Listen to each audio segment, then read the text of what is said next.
ഈ മന്ത്രം ജപിച്ചു തീരും മുൻപേ നിങ്ങൾക്ക് ഫലം ലഭിച്ചിരിക്കും. സുബ്രഹ്മണ്യ സ്വാമിയുടെ അനുഗ്രഹത്തിലൂടെ ധനസമ്പാദനത്തിനും ജീവിത ഐശ്വര്യത്തിനുമായി ജപിക്കേണ്ട അതിവിശേഷമായ മന്ത്രമാണിത്. പൂർണ്ണമായ ശുദ്ധിയോടും ഭക്തിയോടും കൂടി മാത്രമേ ഈ മന്ത്രം ജപിക്കുവാൻ പാടുള്ളൂ.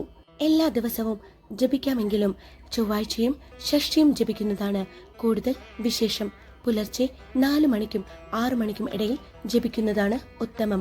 അതിനു സാധിക്കാത്തവർ സന്ധ്യയ്ക്ക് വിളക്ക് തെളിയിക്കുമ്പോൾ ജപിക്കുക.